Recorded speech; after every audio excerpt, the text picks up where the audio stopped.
2 songs that you would like me to mix into the show later when it goes live next week? My favorite song on the record right now is Incomprehensible Solution. Who still has a job in this brave new world? Well, I think the creators will have a job. Arts, entertainment. What's taking so long? To generate audio on the spot for however you're feeling without any musicians in the loop. What's the difference? I personally hit the point where I'm like better at imitating Chopin than I am, which is funny because I've played Chopin my whole life.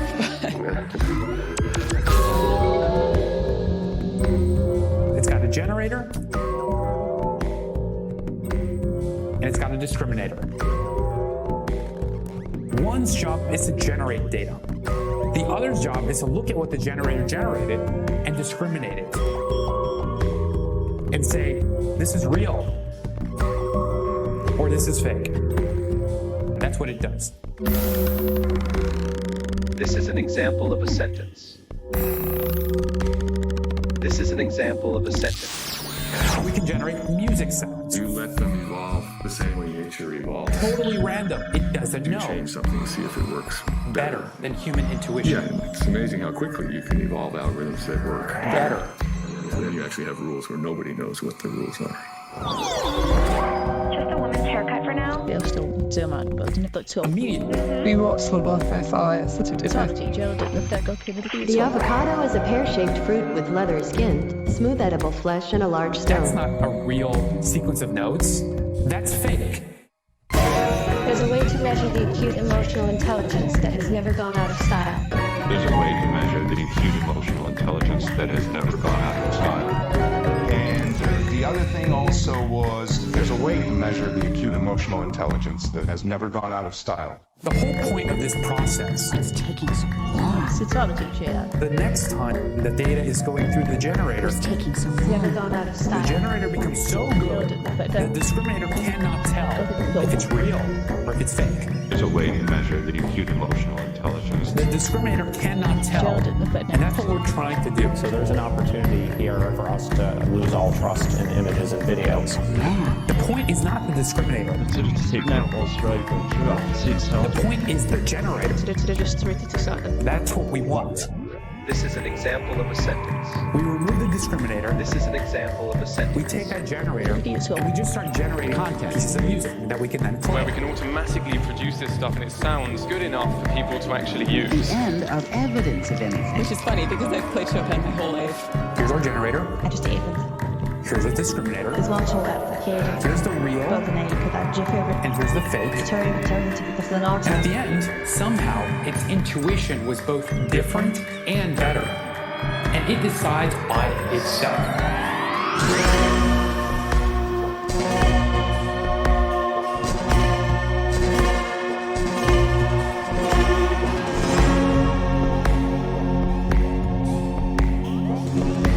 It's going to compose every song ever created. Incomprehensible problem. Unbelievable. Incomprehensible solution. That is an interesting moment. I don't really understand it. Incomprehensible problem. Inexplicable. So when they're confused, I'm certainly confused. Incomprehensible solution. Yeah, that's an exciting move. I think we've seen an original move here. Incomprehensible problem. It's not a human move. I've never seen a human play this move. So beautiful. Incomprehensible solution. So beautiful. So beautiful. So beautiful. It's not a human move. Incomprehensible problem. 1 in 10,000 probability. Incomprehensible solution. Unbelievable, I don't understand. Which is quite satisfying. When everyone else is confused, who's not confused? Right? Besides the machine.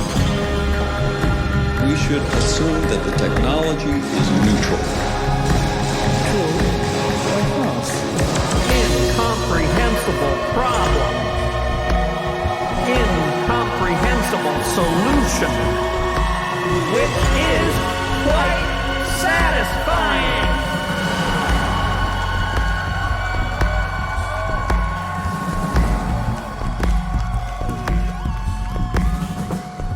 You do not have to apologize for being powerless.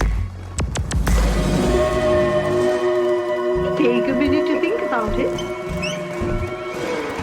And then guess.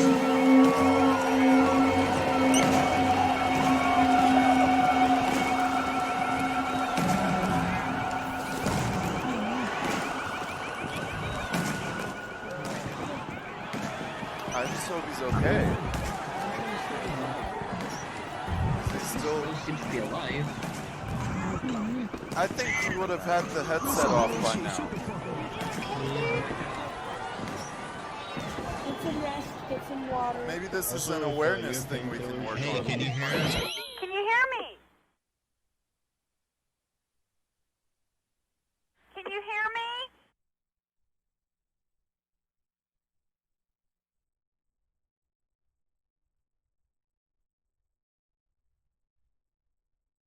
All right, here we go. Let me see. Just 2 more books. And that'll really get it. I'll have to send you a Hypercube phone holder. Make sure to email me a mailing address, and I'll send you a phone and tablet holder with a stupid sticker on it.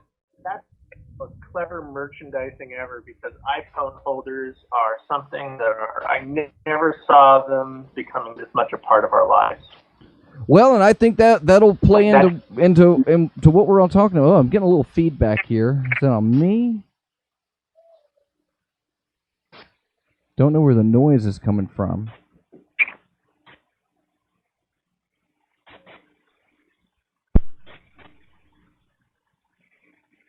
There might have been a synthesizer plugged into the board that I forgot to turn off. I don't know how to play it. I don't know anything about music. I'm a performance artist. So this is Dr. Fox's Chopping Block, America's favorite underground show broadcast on Canadian internet radio. I'm Dr. Fox, and joining me this week, an exciting new guest to the show, and that is Mr. John from Negativland. How are you doing, sir? I'm doing okay. Yeah. Okay. I've learned how to say that I'm doing okay. It's a coping mechanism. That's what we found. They're easy to purchase, too. So we're going over a couple of things here. Now, you've been working with Negativland amongst other projects. How did you find Negativland over the years? What introduced you to them, and now you're working with them? Could you give me a couple of sentences on that, maybe? Well, that's always been a crazy line.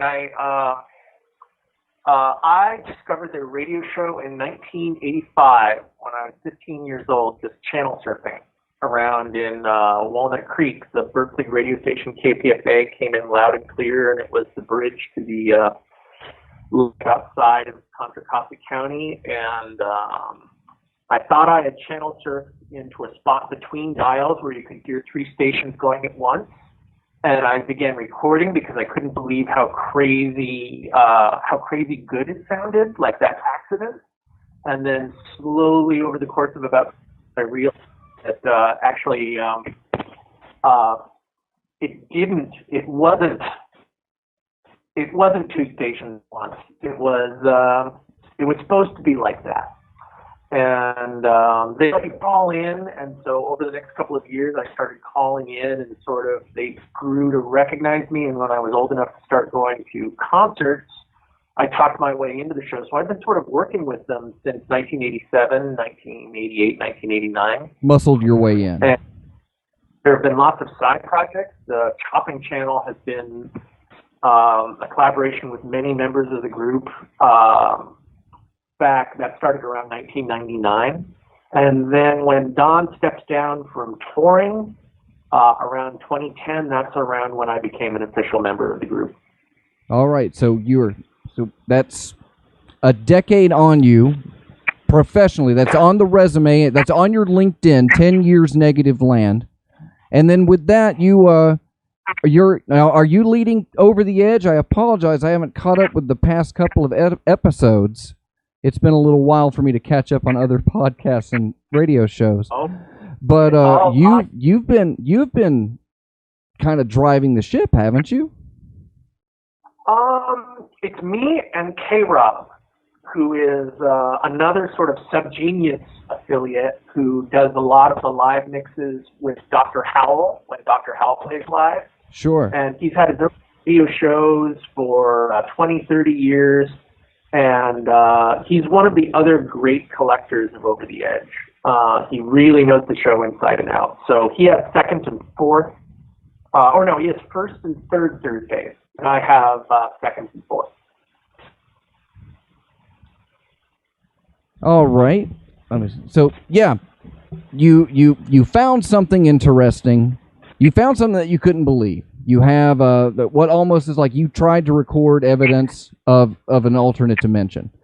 You get involved, you've moved in, and now, you're on an album from a band that is known for making, we'll say band, kind of like the Residents or something, air quotes, band. Is Negativland a band? It's funny you should mention the Residents. They were also very, Negativland, there are definitely strong personalities involved, as there always are. But for the health of the project, sometimes it's really good not to have individuals facing the public, Sure. Like the work can get...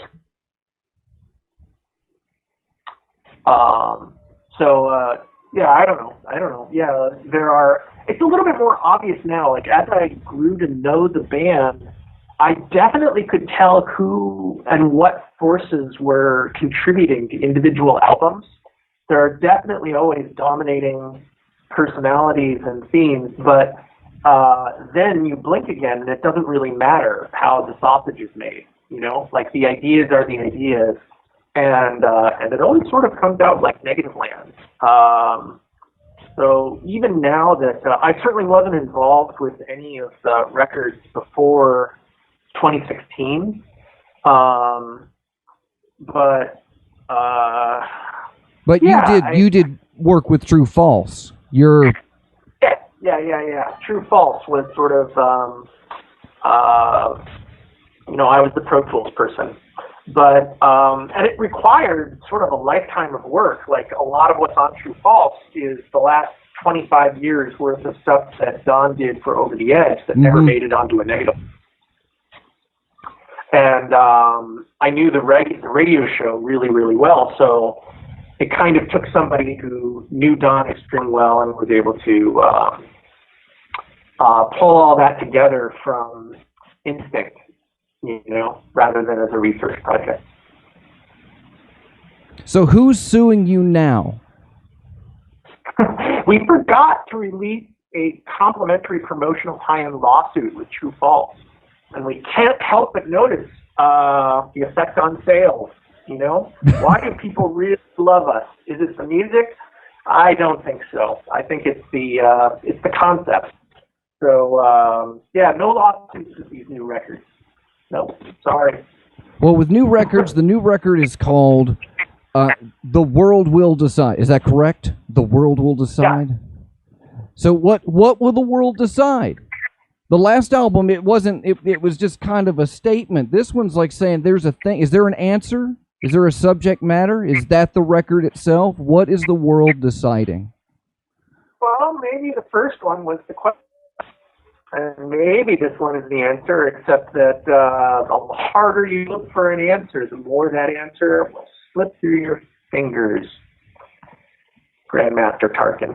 But it's I don't know. It's a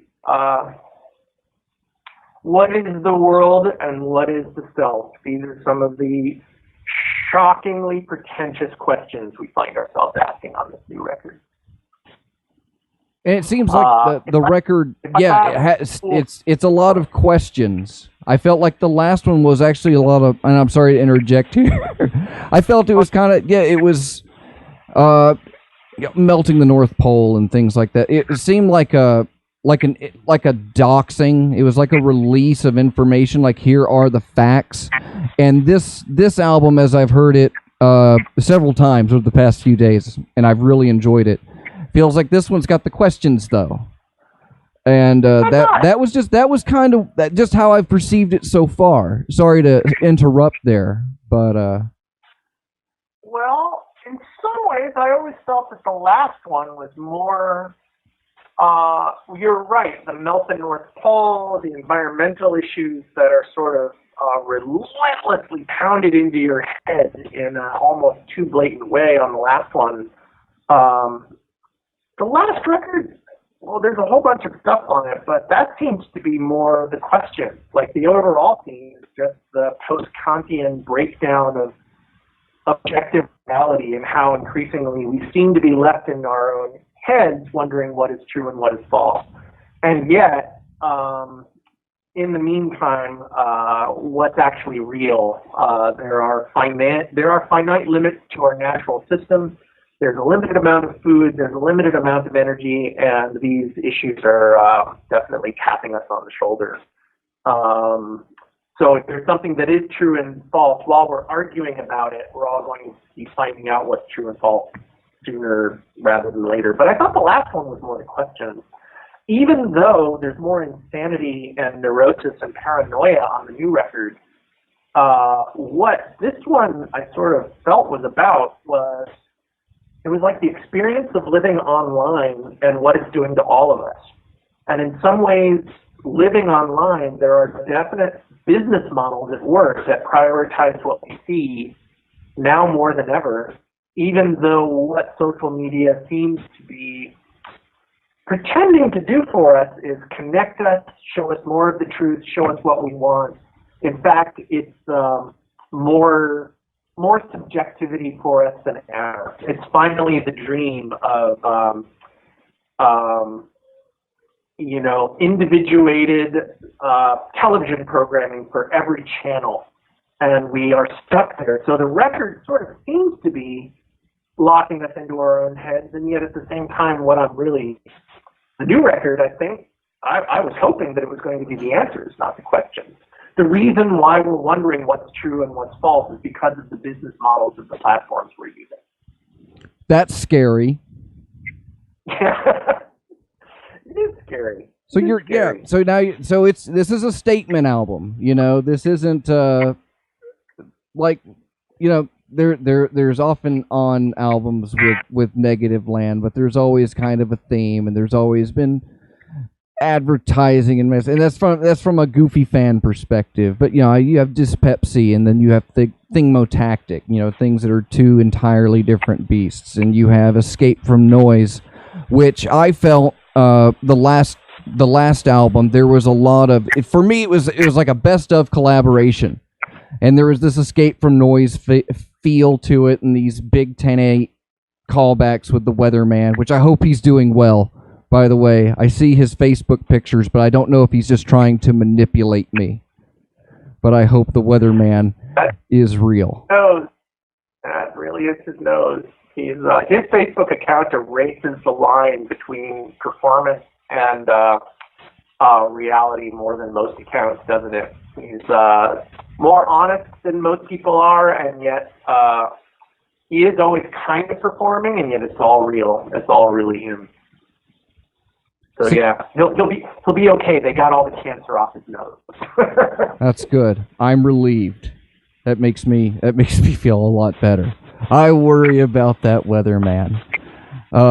He's what totally snagged me into the entire show.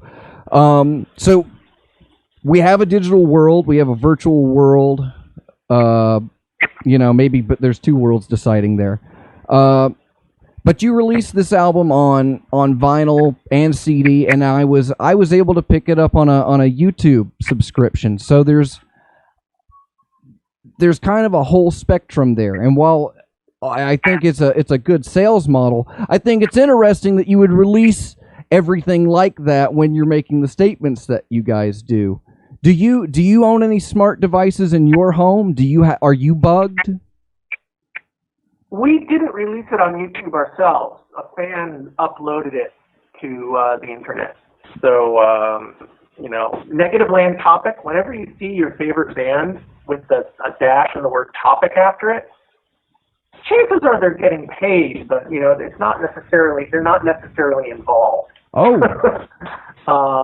I apologize for that. I thought I had picked it up because I've got a music subscription and it came up. I hope I'm not rubbing something raw here. But then again, caller 23 brought a bootleg copy of Dyspepsy for somebody to sign at a show, and they could point out the errors on the barcodes. Yeah, I've seen this guy before. So that's there too. Yeah, you're already a victim in this. You've put out the work, and it's being replicated without authority. Should you have only released it on like records and tapes and made it harder for people to get? Like we can complain about that, being who we are. I am a huge fan of.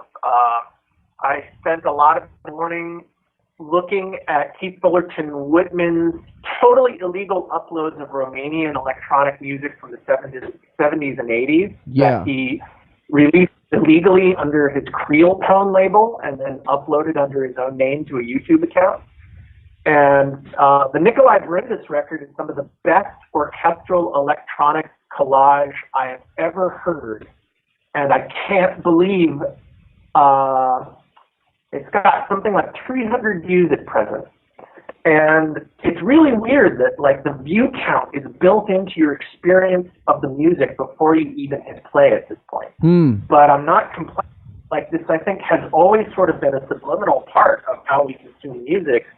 Like part of what I liked about Over the Edge when it was just coming over the airwaves was the obscurity. You knew other people had you listening, but you were listening to it by yourself. And the internet simultaneously builds these walls where we're just consuming and listening to this music entirely by ourselves, while at the same time, before you even hit play, you know how many other individuals have heard the piece before you have that context. You have the stats, which is weird, right? So I love that. I love being able to hear obscure Romanian electronic music that by all rights should be more famous than John Adams or Philip Glass or whatever the hell, gets 10 million views the second the man posts it. But and so we're definitely uploading our records the same things, hoping to get at least 300 views ourselves. But who knows? I mean, how do you feel at this point when you're encountering things? To a certain degree, you want the exclusivity, you want to individuate yourself. I mean, what do you go to YouTube for when you're listening for music? Well, in a production standpoint, I'm always trying to shuffle around for royalty-free things. For that, I'm sick of getting flagged for everything. I got flagged on a video the other day for a sound effect. Can't monetize it because of a sound effect. But right. But at the same time, when I do the show on Freethink Radio, I use a lot of YouTube, and when I'm looking for things, I live under it's a nice rock. I'm proud of my rock, but I live under it, and I only listen to so much different kinds of music. But when I do end up in that, I try to I equate it to hunting through the bins at the record store. You're looking for something that only has 1,000 or less views.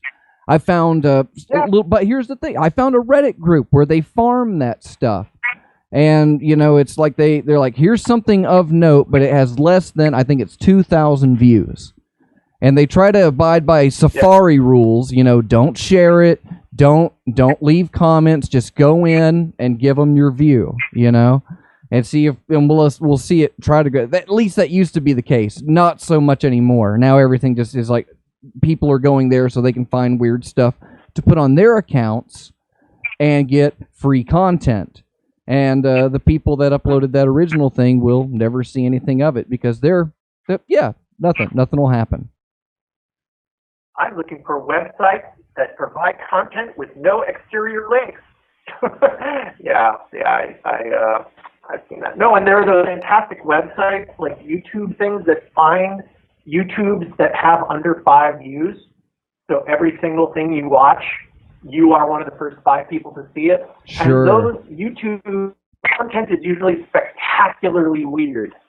It's like usually really confusingly good because so it's yeah, I don't know. There is something interesting going in there, having the ability to know what the stats are, but it's also incredibly confusing. Like it takes us closer to the heart of what music has always tried to do, which is build relationships and be the fabric of our very society. And yet, I thought it was to drive around big limousines and tell everybody how cool you are. Well, there's this weird bad faith that's been operating like in all pop music. Like we got so tired of pop music trying to represent everybody. Like there's just something so exhausting about pop music that is built to literally be pleasing to hundreds of millions and billions of people. It's engineered. Is pop music a barometer on the status quo? Are we able to? Yeah, that's the idea. If that's what you're hearing on the radio, that's what the industry standard is in the metric of what people want to hear. Well, we come to music for different things. But there's no denying that music basically serves the purpose of the monoculture. So many of the songs I hated in school now give me a good feeling simply because there are very few things that have been in my life for that long. I'm not about to go out and buy Duran Duran Greatest Hits just yet, but I cannot deny. And music serves dual purposes in that there's the music that exists to bring entire global societies together. And there's weirdo shit like us where you almost want it to just have 200 views or something like that. And it's just weird knowing the exact log number of previous views before you even start listening to it yourself. That's like a degree of resolution that the human mind almost can't bear. But anyway, that's what this record is about too. Just checking on my questions here. See where I had those. I've really enjoyed it. I've got a workshop. I was in a little metal box for about 11 hours yesterday, and I had it. I wanted to hear it, and I listened to it at least 3 or 4 times all the way through, and I jammed out to it. I pumped out a bunch of silkscreen T-shirts and stuff like that. I was working to it. And it kept me going. I really enjoyed it. And I've got the vinyl of True False over here has ran a lot. It has been going. It's been going close to nonstop since I got it. I've really enjoyed the both of those. So I really appreciate this. People say they're depressing. Like, they're not meant to be depressing. They're meant to be reassuring. And I don't get that. I told Mr. Mark that the book, the YouTube book. I'm sorry that the title is escaping me real quick, but the big lawsuit book, which I told him was like the one of the scariest horror novels I had ever experienced, because it's just this list of just this war against you from intellectual property rights holders. Like that's it. That's their big title. Is like people that own copyrights, and they're just coming at it. The book is as thick as a Bible. It's probably got a little bit more in the Bible. It's got faxes. The Bible doesn't have faxes. And to me, that's the scary part, is seeing like, here's the proof that this is what comes in from that.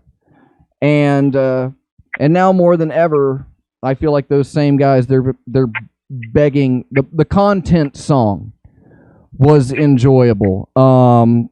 Producing that. What are the jobs going to be? McDonald's has figured out a way to get a robot to flip a hamburger. There's no reason that anybody needs to be focusing on a job. Trucks are going to drive themselves. Hamburgers will flip themselves. So yeah, you do have in that there was as an aspiring content creator, it's kind of daunting. You know, I would hope to try and do something original and unique, can aspire to, and then I rip off the match game from my last radio show.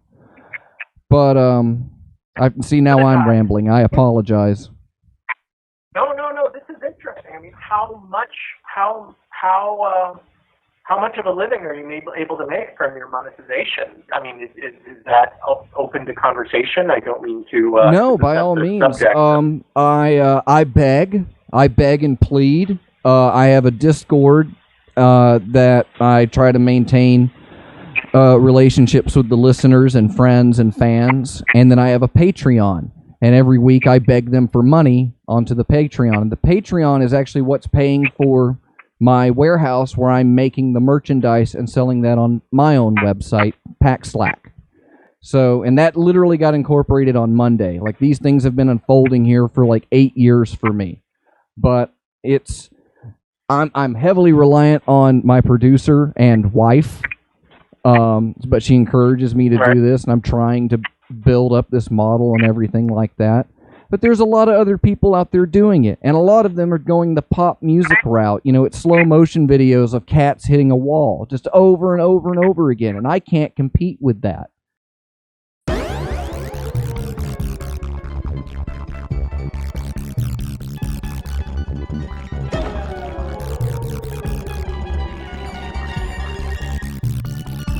Participate. Content. Never forget the fact that we are all just content. That anything you put out there, you're content. We are all just potential content for someone else's needs.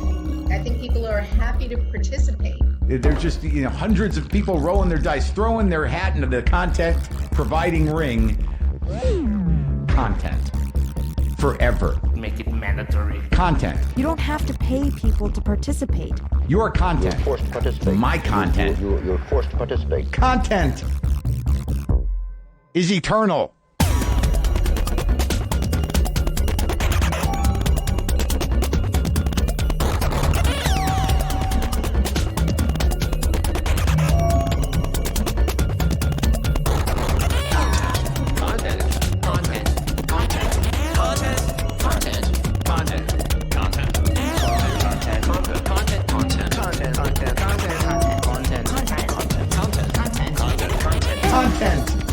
Forever. Eternity. You don't need people anymore. Nothing you can do about it. Content. Nothing you can do. Content. You will be mashed up, cut up, repackaged for someone else's needs. The world's largest hotel chain owns no hotels. Are we manipulable? The world's largest retailer has no inventory. Manipulable. I can't talk. And the world's largest media company creates no content. Yeah, we're not producing the content. We're allowing users to share. I hereby declare this to be an unlawful assembly. It's easy. You get all this user-generated content free. You don't have to do anything. I don't create it. Right? You don't have to pay the agency. I own it. I think people are happy to participate. It's expensive. Your content. You know what I mean? It's like the sounds that are used are not cheap. My content. They're very expensive sounding sounds. That sound, right? I just had to get used to it. It's the responsibility of the industry to figure out how to extract their value out of each generation. I want to know what they're talking about amongst themselves, and I want to spread that content to the people who aren't this content yet. Content.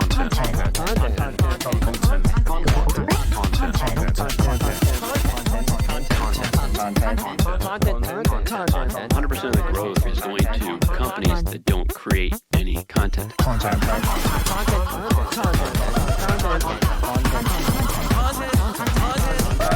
Once we have these inspirational provocations, your content, data whisperers will become the new messiahs. My content. To create ideas so contagious, they cannot be controlled. Content.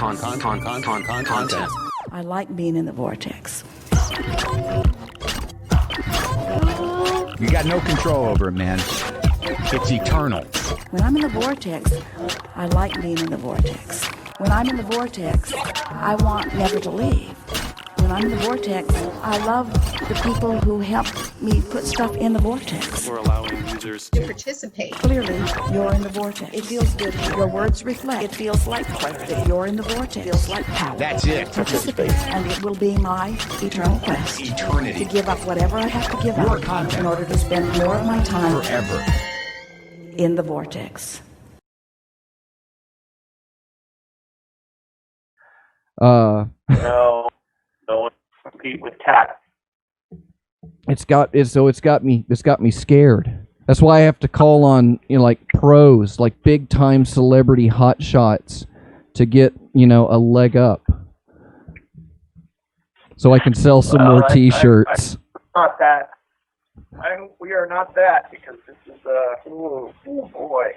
Oh. But I hear you. The aggregators are counting on the sample lawsuits of the early 90s were a warning shot, because they appeared to be a free speech issue. Like, these major corporations were keeping indie label level artists and the new wave of hip hop artists, which were identified with the underground, from being able to make their creative statements. And it was a pretty cut and dry example of that. Yet fast forward 30 years later to the robots automatically enforcing everything, Mm-hmm. we've got the same situation again already. You can't upload anything without some totally automated copyright owner misidentifying the sound of static as their copyrighted recording of a stream or an airplane. And there's no contesting it. So it's just strange. 10 years ago, when Girl Talk was, clearing $30,000 a show for being able to, just play nonstop music by other people and seemingly walking it because the internet had liberated everybody, and that was good news. That I was impressed by that. I was happy about that. But yeah, that's not where it's ended up. And I don't know what kind of lawsuit can bring these issues back to the free speech prerogative that seemed so clear in the early 90s. We're not free online, and there is no way for independents to really make a living doing this. They're counting on us making the content for their platforms and walking away with 100% of the advertising revenue. Sure, I've been milking friends and family for years. It's hard. They want you to make stuff that's appealing to the masses, and they want you to keep making it, and they don't like subvert it. How should I phrase this? They don't like it when you try to subvert anything, and they don't like you giving away. They don't want you to show how the sausage is being made, to refer to earlier's conversation. It just needs to magically be there. And for consumers, I've done a couple of live performances. I've had a band or two, and I would have people coming like, man, must be nice. You just get up here and go for 45 minutes and you walk out with a few bucks. It's like, but you don't see the rehearsals and the writing process and all. They don't see that, and they don't think about that. Just like the same that, they see it as that's what they did to get paid for. And I saw them do that. Man, what a great life that must be. Because I was in the mines for 14 hours today, and I can barely afford this sandwich I'm eating. But they're the same person that's going to be sitting there scrolling past you as videos of cats come by. So, yeah, it's digital enslavement. Basically, just you won't have to go to Walmart to clock in for your job at Walmart now. You can just stay at home and live blog yourself eating frozen macaroni and crying.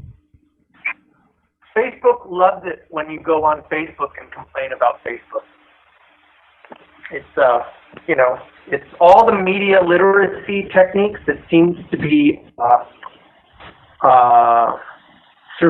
issues of survival or resistance. The strange thing about the self-publishing aesthetic of social media is that all of these forms of resistance now have been seemingly assimilated. Who cares if you use social media to warn people about the ill effects of social media? So, to some degree, this new record we've just put out is a little bit on the nose due to all of this frustration but it's sort of in it, go outside. Outside is still nice.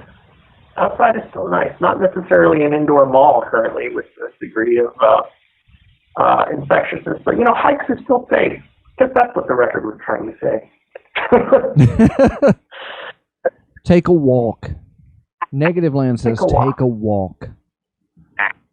Oh man, that should have been the title. It would have been that much more. Oh, I don't know what they're trying to say with this new record. What's it called again? Yeah. The globe will fool us. Rapid fire. Flat Earth or hollow flat Earth?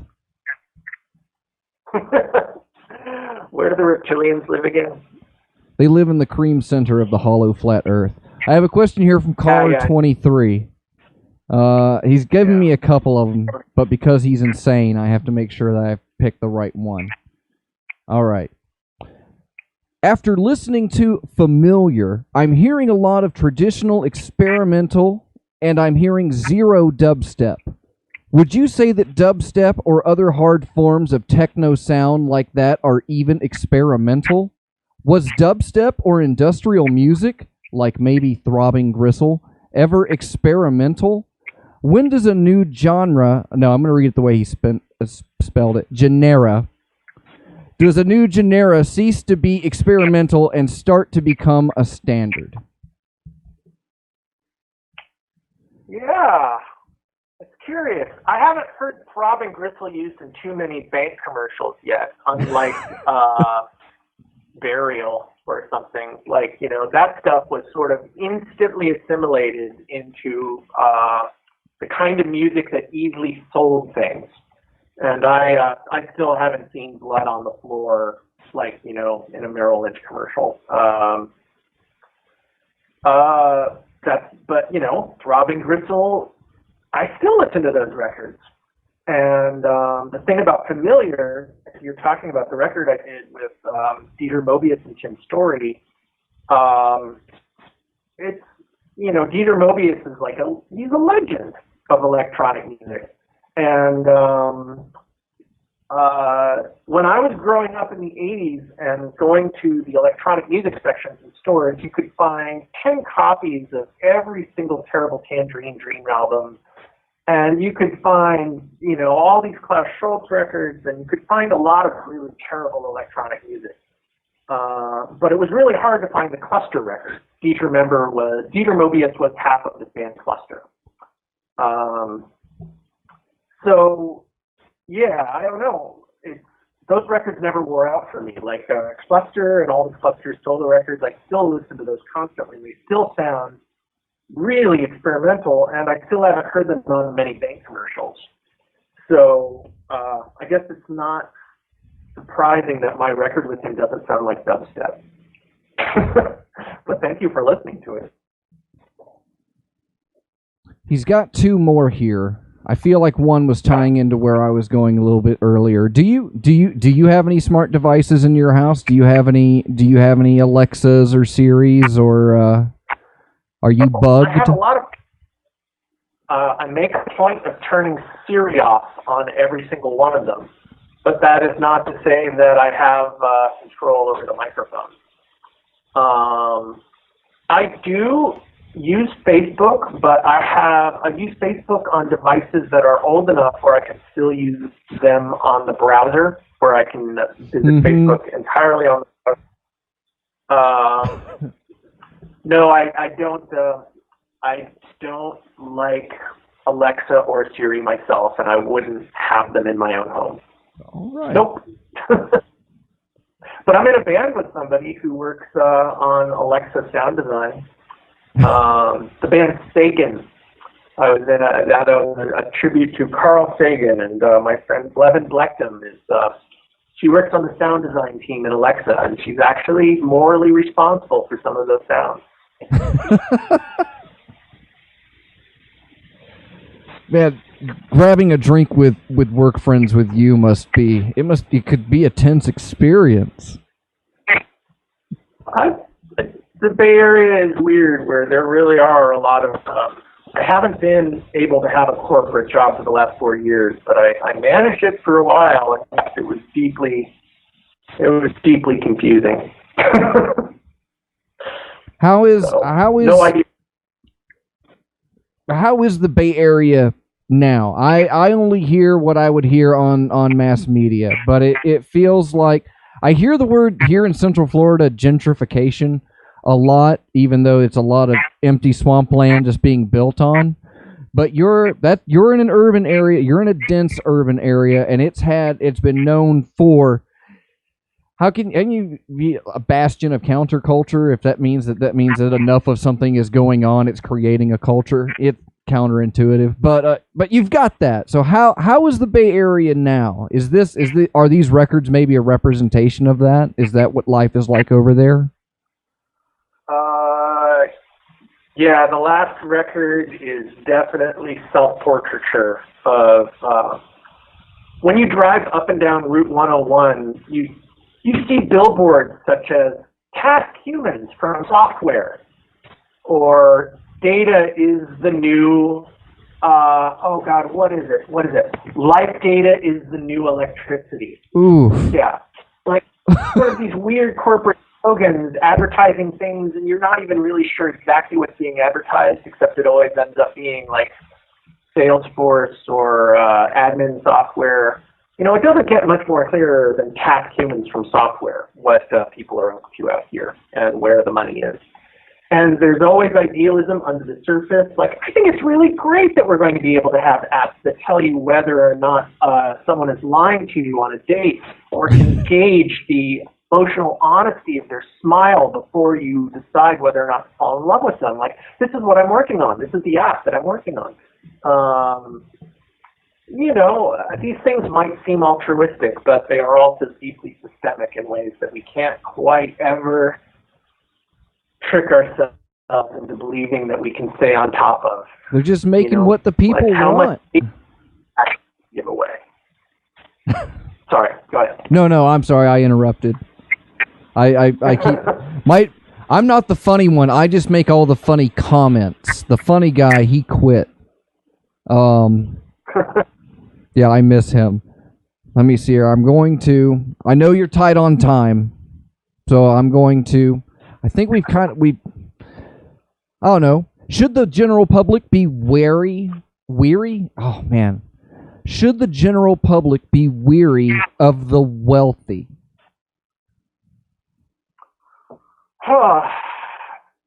Well, it depends on what you mean by wealthy. I knew you were going to say that. I knew it. You know, I think one of the problems is income inequality is the enemy here. And that's a better way of thinking about the problem than individuals in and of themselves to have problems with. You know, the rich are their own victims just as much as anything else. And everybody's got anxiety. You know, yeah, just be careful. Be careful of mob behavior in and of itself. It's not just the money and the people who own it in and of themselves that are the problem. It's been interesting. I need to rewatch Noam Chomsky's Manufacturing Consent again, because that really did have several moments that still ascribed individual agency to the people who owned corporate and broadcast media, when even then it was clear that shareholders and systemic thinking prevented any real action from the people who presumably had the power to change the world or halt climate change or any of these things. The entire notion of the individual has shifted quite a bit with this whole social media complex. And that's what I spend more time thinking about than individual wealthy people that I'd like to think of as a problem. Although Zuckerberg, yeah, that guy Zuckerberg is a problem. He's a robot. So wealthy, sure, there are a lot of wealthy people out there, but Zuckerberg has such concentrated wealth and is so systemically managed to evade accountability by keeping the majority of shares of his company to himself, to allow himself to have unchecked power. That's not good. The leaders of the current big five tech corporations have more power than they by all rights should. So these are the things to think about rather than wealth in and of itself. Well, wealth in this sense. You have wealth in a financial sense then, such as a Zuckerberg paycheck, a Zuckerberg mansion. But then you have a different bank of wealth, and I think that's a core theme of this album, which is personal information and dossiers. You have all of this concentrated data that even if the website were to go down tomorrow for any reason, he's still got this mainframe of what it was designed to do. And that would it makes me wonder, you could answer if you think you've got one for this, but which one is more valuable? Would it be the business side? Would it be that the physical assets of the company and the power that it has? Or would it be just the wealth of knowledge that he could store on a couple of thumb drives? Which would make... The last 10 years assembling information about us, and their true product at this point isn't even as much our behavior as what they can predict about our behavior. That's the idea. And so these are no longer about ends of entertainment or merely seizing our attention. This is about, when you're self-publishing, what is coercion? We really think we're doing it ourselves. Zuckerberg's interview with Yuval Noah Harari was really good. I would recommend that. That's the answer to your question. Okay. It's about an hour, but Yuval goes really in deep during the last 15 minutes. That was about a year and a half ago. We didn't even bother to sample that one for the record, but Zuckerberg is it's the power, not the wealth, certainly. But how can you extricate? Thank you. I think that's what I was looking for there. I don't think that was what I was looking for there, which makes it what it is. Led into another question, but I'm gonna rephrase it based off of what we've had here. So you've got a guy on the street, and on the way out, he says, is there anything I should look out for? You've got I'm going to give you one of, I think, the three things here. Then it'd be social media, the government, and then I'll just say the powerful. If you could pick one of those three things to fire off to him, what would be your parting advice on that? You've only got those three: social media, the government, or the wealthy/powerful. Who should you look out for? The electromagnetic field being emanated by your phone? No, just kidding there. See, that's the thing. I guess the reason why we call the record The World Will Decide is that it was an attempt at keeping the perspective on the decisions that are made by all of the systems working in concert with each other. Instead of thinking about individual powers, like for instance in this country right now, one useful way of thinking about what's happening now is not as a tragedy, but as a larger brain made of individuals that are in conflict with each other, but that are working in concert to take this country out, to take this country down, reduce its influence, that the division in and of itself is a decision being made for the greater good by taking America out of the equation. And it just does seem to be what's naturally happening. It's there's a certain degree of intelligence about the way that this is all breaking down, because that's the effect.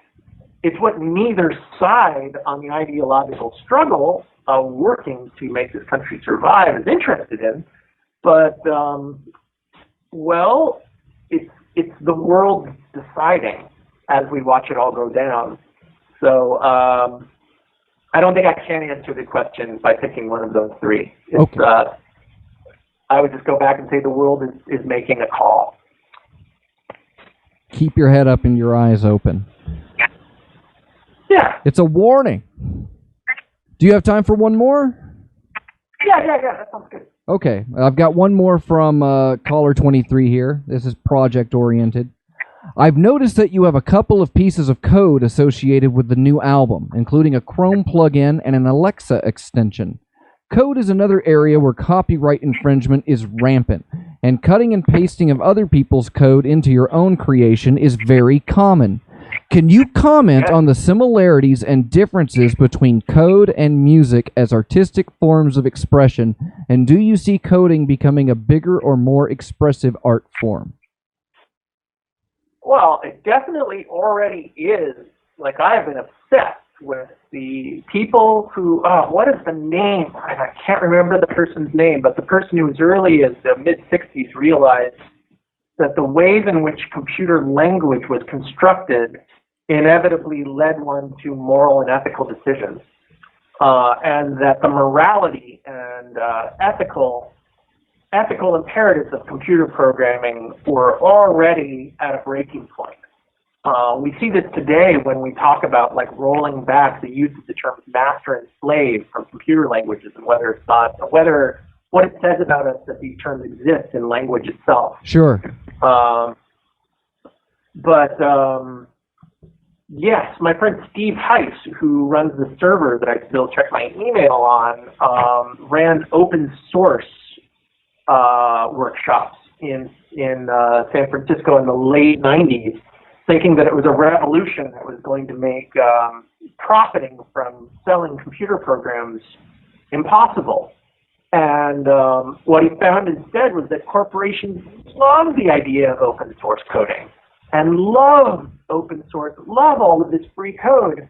And he was confused about it at first. Like, I don't understand why all these deep corporate people are so into the open source movement. And then it finally occurred to Steve, they take the code and ignore the part where you say you just can't make a commercial project. If you utilize this free code, you're required to have your product be free as well.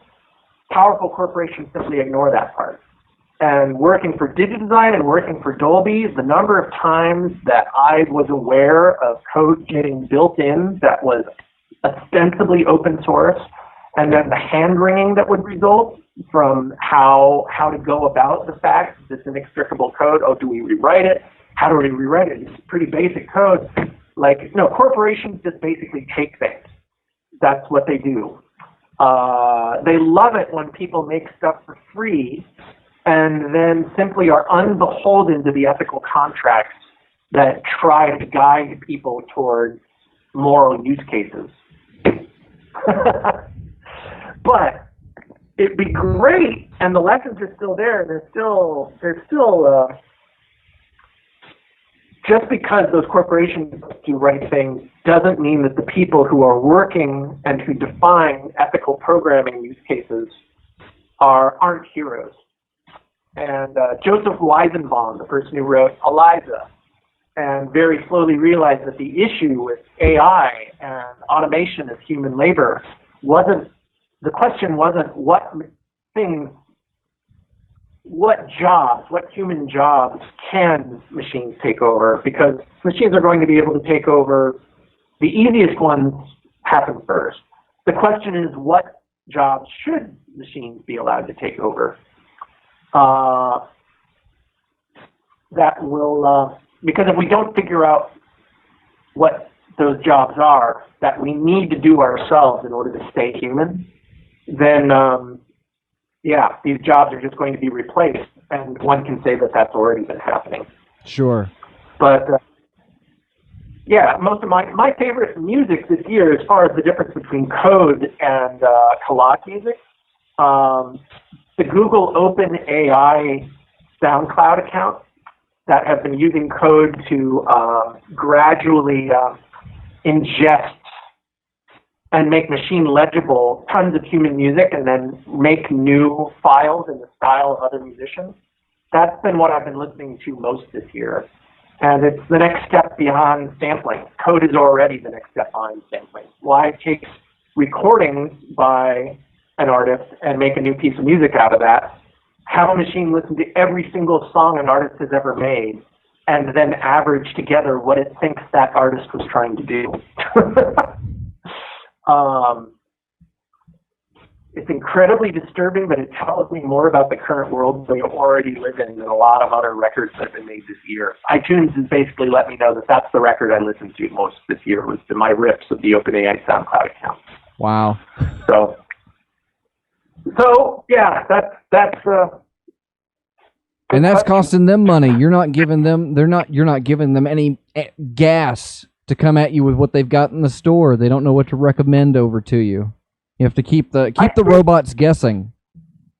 Yeah. There's still that 5% chance of doing something interesting with it. But right now it's already, the mistakes are already mistakes that humans can't make themselves. And so it's definitely interesting. I felt that. Well, I'm sorry. Go ahead. Okay. No, you go ahead. I felt that the Chrome extension existed purely so if somebody told you that they loved the Chrome extension, you could berate them for using Chrome, and that would just be it. The thing those two releases had in common is that you should definitely not be using Chrome as your browser, and you should definitely not have an Alexa in your house. So we made extensions to bring these facts to your attention. If there are any other developers out here who want to work on any other extensions for consumer objects that exist to spy on you and make them work less efficiently, we would love to hear from you so that we can, maybe release a couple of extra singles from the record. That's the statement. Sure, I'll put. I know a couple of guys. I was working on my own VPN software, which basically locks your keyboard and mouse and prevents you from using the internet, and offering that at a subscription fee too. So check out Fnord VPN when it's up. I will check that out. That sounds like that's the same concept. I gave away the joke, so I have to cut that out.